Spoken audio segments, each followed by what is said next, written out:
Assalamualaikum warahmatullahi wabarakatuh. Alhamdulillah, alhamdulillahi rabbil alamin. Assalatu wassalamu ala asrafil anbiya'i wal mursalin, sayyidina wa maulana Muhammadin. Ashhadu an la ilaha illallahul malikul haqqul mubin wa ashhadu anna Muhammadan abduhu wa rasuluhu was-sadiqul wa'dal amin. Allahumma salli wa sallim wa barik wa karim ahzanul nabil karim. Ihdinil ladzi min jamalika wa innal ladzi min jalalika wa innahu min kitabika. Wa tahirin wal mujahidina amma ba'du. Ibadullah wa ittaqullah. Bersyukur kita kepada Allah dengan mengucapkan alhamdulillahi rabbil alamin atas segala limpahan karunia rahmah dan hidayahnya, serta dengan izinnya juga kita dapat menjalankan amanahnya, beramal dan beribadah zahir batin dunia dan akhirat. Bersalam kita tidak akan pernah kita lupakan. Marilah sama-sama kita sampaikan, kita panjatkan kepada junjungan kita Nabi Allah Nabiul Akhirul Zaman Rasulullah Muhammad sallallahu alaihi wasallam. Atasnya kalimahnya kita kalamkan bersama-sama dengan membacakan Allahumma sholli ala sayyidina Muhammad wa ala alihi sayyidina Muhammad. Alhamdulillah, bertemu lagi dengan saya Guru Mursyid Syekh Nur Muhammad Buya Irwan Maulana Al-Khalidi Sumatera Barat dalam makom majelis zikir Ma'rifatullah, tentunya dalam naungan Yayasan Islam Hidayatul Mubarakah, tepatnya dalam masa syiar YouTube Buya Pasaman Timur, kupas tuntas hakikat ilmu amal dan ibadah. Demi meningkatkan iman dan takwa kita, perlulah kita sekali lagi mengatakan mentadabur diri hakikat ketuhanan yang maujud di muka bumi ini. Hadirin jamaah yang dirahmati Allah, kaum muslimin dan muslimat rahimakumullah. Kalau kita berbicara tentang suatu rumus hakikat yang sangat tinggi, dikatakan yang sangat tinggi adalah membutuhkan iman ilmu yang sangat kuat. Kata yang membutuhkan iman ilmu adalah ada dan tiada, ada dalam ketiadaan. Ini membuktikan gejolak peningkatan iman kita dalam memahami suatu pernyataan hakikat tentang kalam ada dan tiada. Ini harus memiliki dasar yang kuat, harus memiliki landasan dasar tersirat yang kuat, harus memiliki landasan dasar tersirat yang kuat. Apa yang dimaksud tersirat yang kuat? Dasar kita menyebut ada, harus ada tersiratnya dari syariat. Dasar kita menyebut tiada, harus memiliki dasar tersirat dari kalam sebuah syariat. Kalau ada dan tiada, ada dalam ketiadaan, ada dalam tiada, itu harus memiliki dasar yang kuat. Karena kalau ini, kalam ini tidak memiliki dasar yang kuat, ini bisa salah memaknai, salah mengartikan. Jadi dasar tauhid dari kalam ada dan tiada ini harus memiliki kepastian dasar tauhid, apa yang dikatakan tiada, apa yang dikatakan ada. Dan ini memiliki makom-makom yang sangat berbeda. Kalau makomnya ini mengarah kepada wujud tentang kajian diri, ini maknanya akan beda.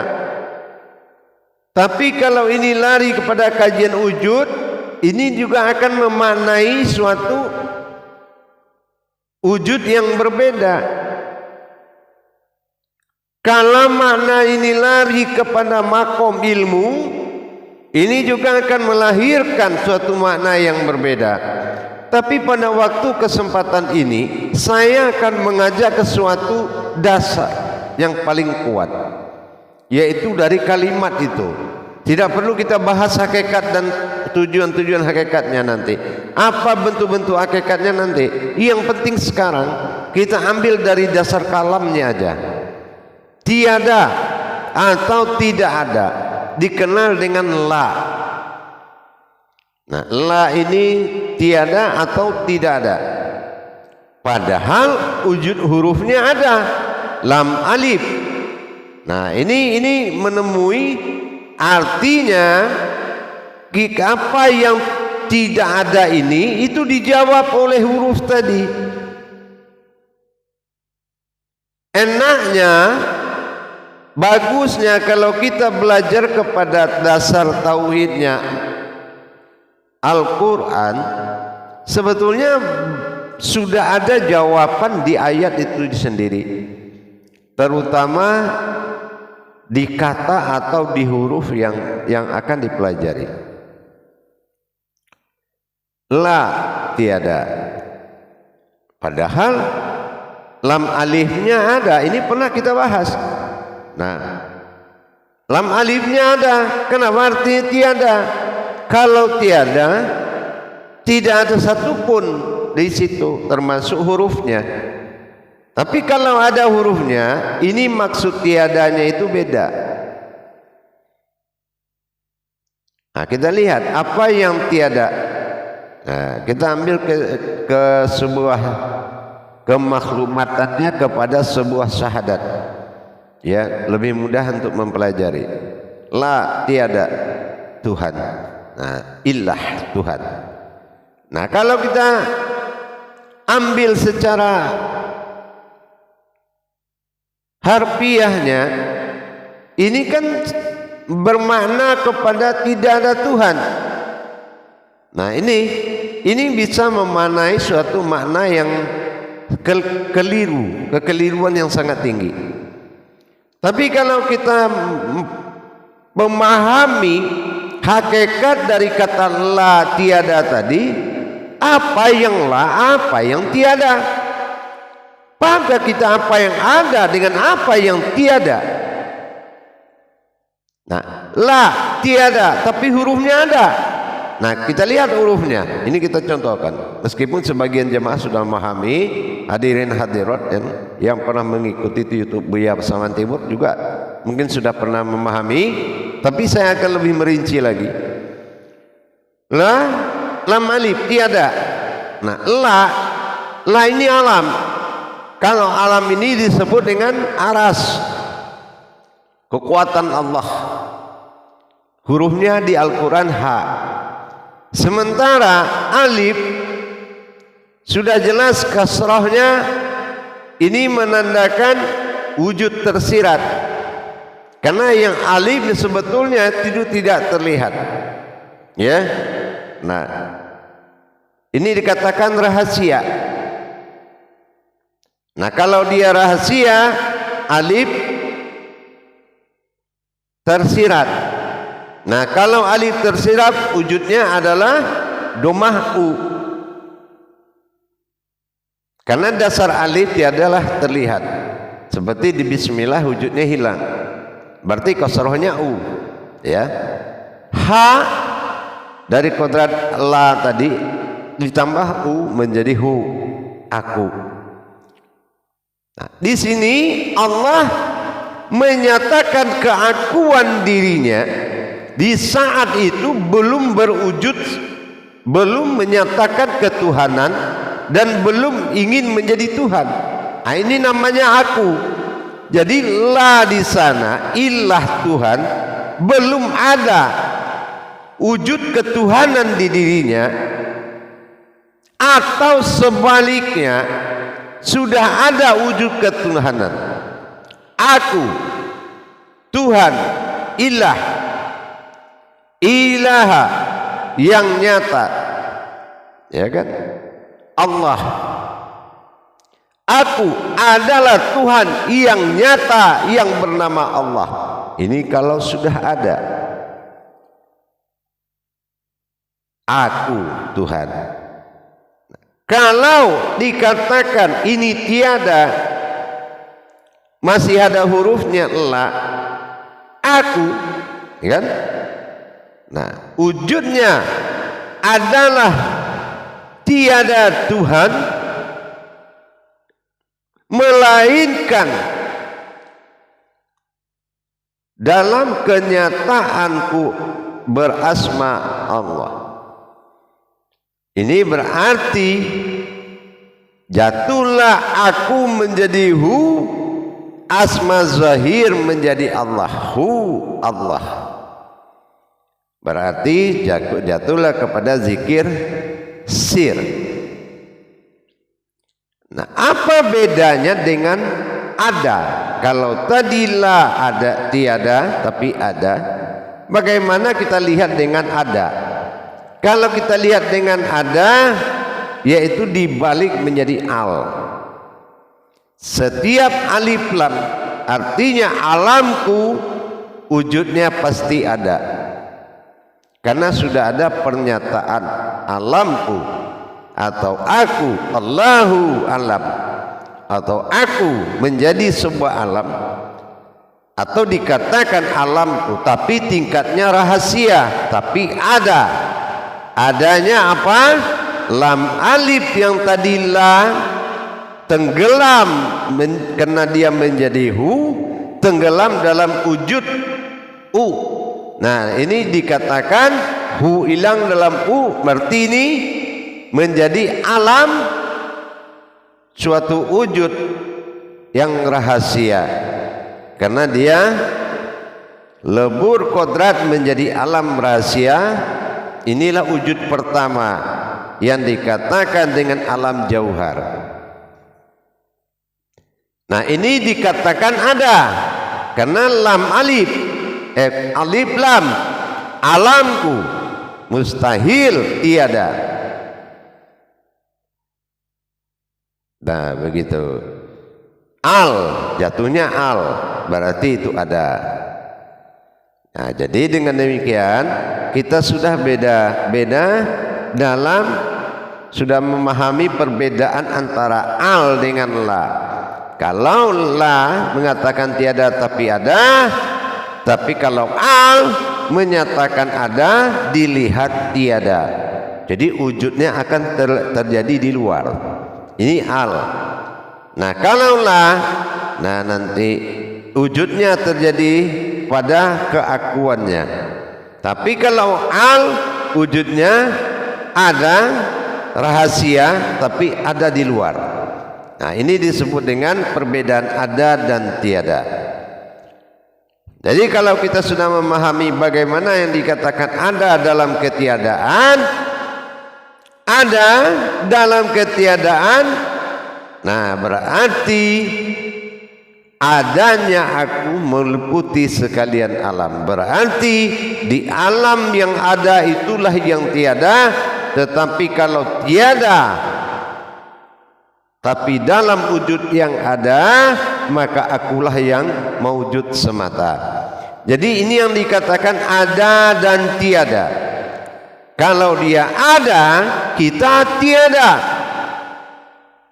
Kalau dia kita tiadakan, maka kita yang ada ini sudah tauhidnya jauh, mekar, bukan mengkerucut.